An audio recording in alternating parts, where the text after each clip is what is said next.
দৈনিক সংবাদের ভারপ্রাপ্ত সম্পাদক দত্ত বণিক। ত্রিপুরাতে সাংবাদিক জগতে একটা উজ্জ্বল নাও।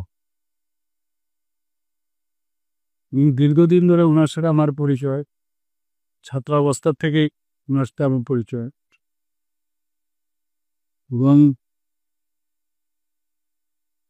স্বর্গীয় বেন দত্ত ভূমিকে পাকিস্তান, এবং আমার এখনই মনে আছে ভূপেন্দা পড়াশোনায় খুব ভালো ছিল। ভূপেন্দা ওনাকে নিয়ে এসেছিলেন। দৈনিক সংবাদের ভারপ্রাপ্ত সম্পাদক দত্ত বণিক। ত্রিপুরাতে সাংবাদিক জগতে একটা উজ্জ্বল নাও। দীর্ঘদিন ধরে ওনার সাথে আমার পরিচয়, ছাত্রাবস্থা থেকেই ওনার সাথে আমার পরিচয়,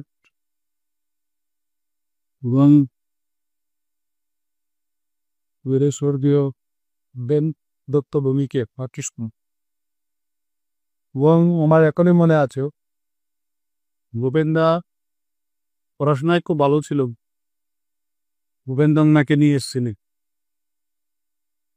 এবং এত বছর ধরে ভূপেন্দার সাথে তো কাজ করেছেন, এবং দৈনিক সংবাদকে জিয়ে রাখা, যেভাবে দৈনিক সংবাদকে ভূপেন দত্ত ভৌমিক প্রতিষ্ঠিত করেছে, মানুষের কথা দৈনিক সংবাদের মাধ্যমে মানুষের কাছে পৌঁছে দাও, অন্যান্য মানুষদের কাছে পৌঁছে দাও, বিভিন্ন বিষয়ে আলোচনা এবং প্রতিবাদী যে কথা, এবং সরকারের দেশে যেগুলো সাধারণ মানুষের ভালো কাজে আসবে সেগুলো দৈনিক সংবাদে যে মানুষের কণ্ঠ হিসাবে আসা, সেটা কিন্তু সেই কাজটা ভূপেন দত্ত ভৌমিকের মৃত্যু হওয়ার পর এই কাজটা কিন্তু আমাদের এই বার্তা সম্পাদক দত্ত ভৌমিক সেই কাজটা চাল। আমি খুবই অমায়িক ছিলেন, আমার পেশেন্টও ছিলেন, বা এসো আমার চেম্বারে আস, দীর্ঘ সময় ধরে ওর সাথে একটা পরিচয় ছিল, অত্যন্ত অমায়িক। এবং আমি দেখেছি যে ভূপেন দত্ত ভৌমিকের যে ট্রাস্ট, সেই ট্রাস্টের প্রতিটি ব্যক্তির সাথে এবং ওই দৈনিক সংবাদের যারা কাজ করেন, যারা অন্যান্য সাংবাদিকরা আছে, তাদের সাথেও ওনার যে একটা কলিগনেস, যে একটা বিষয়, সেটা কিন্তু মানে মনে রাখার মতো। এরকম মনে হতো না যে আলাদা একজন ব্যক্তি।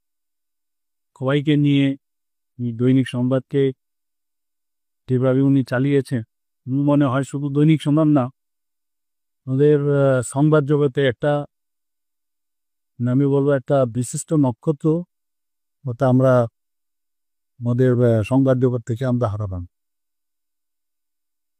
উনার আত্মার সদ্গতি কামনা করি, এবং ওনার পরিবারের প্রতি আমার সমবেদনা রইল। এবং দিল্লিতেও আমার সাথে দেখা হয়েছিল, ওনার সাথে আমার কথা হচ্ছিল। তখন বললো যে এরকম লাংসের মধ্যে একটা লাম্প পেয়েছে। তো বিভিন্ন সময় আমার ওই সময়ে দিল্লিতে যেতে হতো, ত্রিপুরা ভবনে থাকার থেকে আরম্ভ করে বিভিন্ন বিষয় আমার একদম নিশ্চিন্ত থাকুন, যা করার আমরা তো হবে, যা যা আমরা তরফ থেকে সুযোগ সুবিধা দেওয়া, সেই ব্যবস্থা আমার প্রতিনিয়ত আমার সাথে কথা হতো। ওখান থেকে আমি স্পেশালি যে আমাদের একজন ওদের ত্রিপুরা ভবনে আছেন, ওনার সাথে আমার প্রতিনিয়ত কথা হতো। এখানে ডাক্তারকে দেখানো, পরবর্তী সময়ে যখন ডায়াগনোসিস হলো যে এটা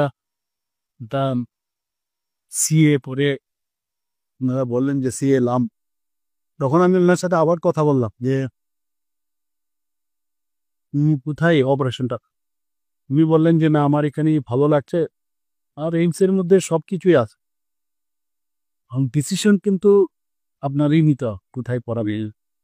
এবং পরিবারের সবার সাথে কথা বলুন, এবং পরিবারের সাথে কথা বলার পরে শেষ পর্যন্ত আমাকে জানালেন যে না, ওখানে অপারেশনও সাকসেসফুল, কিন্তু শারীরিকভাবে খুবই দুর্বল ছিলেন, মানে অনেকটা গিয়েছিলেন আরেকটা কাজে।